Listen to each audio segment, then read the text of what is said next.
Welcome and thanks for joining us. My guest today is Derek Claiborne. He's the Director of National Security Initiatives at Chainalysis. Derek, good to have you back. Thanks, Tom. Great to be here. And let's talk about another unholy alliance that seems to be developing or has developed pretty heavily in the world, and that is that between China and Iran. And cryptocurrency and the use of blockchain technologies to hide activities, this is a big deal for them, isn't it? Give us the sense of what's going on there and how that affects our national security, that blockchain piece. Yeah, Tom, I think that's a really important question. So I think the headline here is there are a tremendous amount of links between China and Iran, and cryptocurrency is a driving force for a lot of that.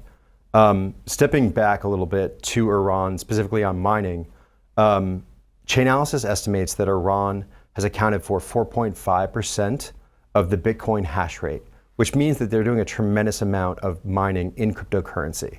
Now, money laundering and sanctions evasions are two things that Iran knows well and they do well. So Iran cryptocurrency businesses have been linked to money laundering from a variety of illicit activities, including drug trafficking and terror financing. Again, we see these links to China as well. Specifically, they're doing it with the help of China. So China has been instrumental in assisting Iran to bypass these sanctions, including buying oil and exchanging services. As one specific data point, in 2022, we saw 1.3 million barrels a day exported from Iran to China. And during that period, we saw a tremendous amount of cryptocurrency activity linked between the two countries. Interesting. So, therefore, that's a route around the financial sanctions that are at, again, the regular banking level, the international banking system we know. And when they are doing 4.5% of the Bitcoin hash rate, just for those that uninitiated, that means that there's a finite number of coins in a given exchange. Each one has a hash number. And so the mining is to try to find those. When you find it, you've got the coin? Yeah, certainly. And I would say on the flip side too, China at one point was accounting for about 60% of the hash rate. So when you think about this world that's increasingly being adopted by our global payment systems and by individuals and countries and governments alike, that becomes a real threat, right? If China is so proficient and excelled in this space, then we need to understand what they're doing in this space, how they're doing it, why they're moving funds, and the source, nature, and location of why they're moving those funds. So they're putting a lot of computer power against this, exponentially more, if they can get 60% of the hash rate solved. They certainly are. So I think a couple years ago, China came out and banned crypto mining within China, as well as the ownership of cryptocurrencies. And I think it's a little bit of a tale of two cities where the government was saying, hey, we're banning this, and then they were going about and mining cryptocurrency as well. So we've found linkages between Chinese companies and mining services throughout Africa, Iran, obviously, like we just mentioned, and even Texas here in the United States. So in other words, they're almost trying to make it a sovereign currency or something, or only the government can have it, by saying no one else can in China. Yeah, certainly. I think it's a little bit difficult to try to guess what they're doing, but I think it's very easy to say that China knows the power of cryptocurrency, they understand it, and they're building a space and a place in this ecosystem. And there's this weird complex of fentanyl, which is a national issue for the United States, and it's not coming directly from China. Well, it does sometimes in the mail, but it's also coming through mules that are crossing the southern border. Is there a crypto and Bitcoin, or I should say cryptocurrency and blockchain type of connection to all of this fentanyl trade? Yeah, Tom, you're hitting a spot with me. So fentanyl specifically killed over 100,000 citizens in the United States in 2022. Now, the precursors to fentanyl, these are all linked to Chinese factories, and they are then brought to Mexico and other places throughout South America. And the linkages that we see to be able to follow these webs of payments are clear within the cryptocurrency community. So you've seen recent Chinese actors linked to the fentanyl trade that the DOJ was able to bring to justice, but there's more out there and there's tons more work to be done. What I would say is cryptocurrency is a way to send money quickly, swiftly, without borders, and without an intermediary like SWIFT to stop a transaction. So it is the preferred method to be able to transfer value. I think a lot of people see cryptocurrency and they might know companies like Chainalysis and the blockchain analytics, the work that we do, and say, well, they've cleaned up cryptocurrency, it's not used for bad. Or on the flip side, they might say, well, cryptocurrency is just used for bad, there's nothing the government can do. What I would say is the answer is somewhere in the middle, right? If you've got an issue, Chainalysis can help. We're here at the center, we have the data, the tools to be able to understand payments.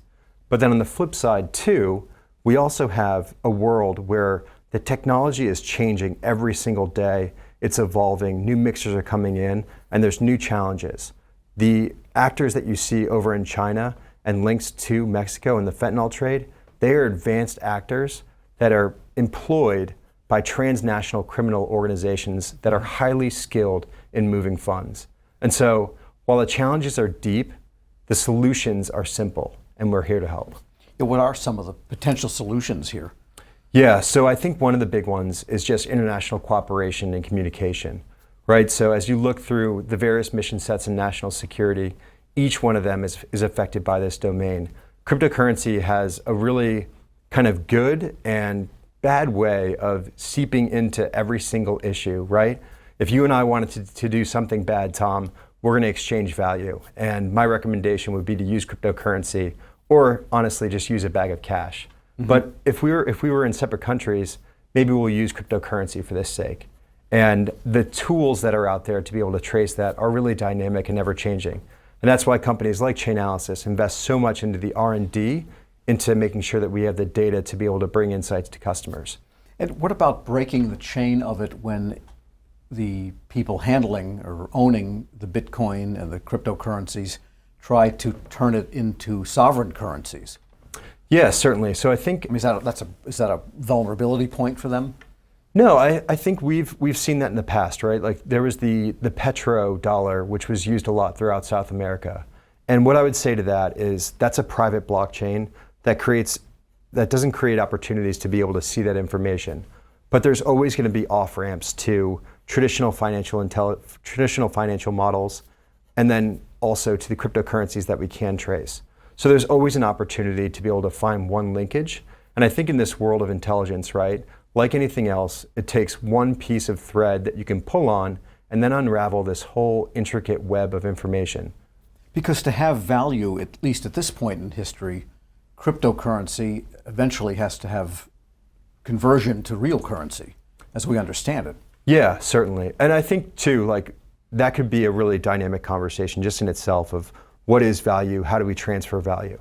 I think, again, kind of like what I said before, is Chainalysis' thesis is that all value will eventually move to the blockchain. So our home mortgage, everything from our art collection, every piece of value that we want to transfer out there is going to move to the blockchain. So having this data and these tools to be able to identify and track these flows of funds is really important.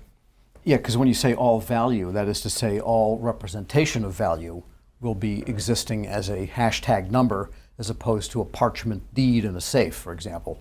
Yeah, certainly. So again, quickly just to define what a blockchain is, it's this way to send value immutably in a secure space. And I think as we think through all the challenges in national security, whether it's supply chain, logistics, or just anything else out there, blockchains are tools for us to send that value more effectively. But again, it's got to be done in a very thoughtful and precise way. Yeah, it's a ledger that's encrypted. And what about quantum, by the way, before we let you go? Quantum, does that threaten to upend the whole crypto world? Yeah, certainly. No, I think that's a little bit of a loaded question, and maybe one that I can come back on to and address. Right. But what I would say is that the decentralized nature of cryptocurrency means that as long as there's one node running the core Bitcoin blockchain, then it's going to exist. So cryptocurrency is here to stay, and we need thoughtful ways to think about this space. In other words, you could take out all the replicated copies of it. As long as there's one running on one computer, it exists. It does. And you can connect to it because the internet is there. Right, and it's a way to transfer value both for good and for potentially illicit purposes. Yeah, that's something to think about, all value going to crypto. I want to thank today's guests. He's Derek Claiborne. He's the Director of National Security Initiatives at Chainalysis. I'm Tom Temin. You're watching Federal News Network. For more on this discussion, please visit federalnewsnetwork.com and search Chainalysis.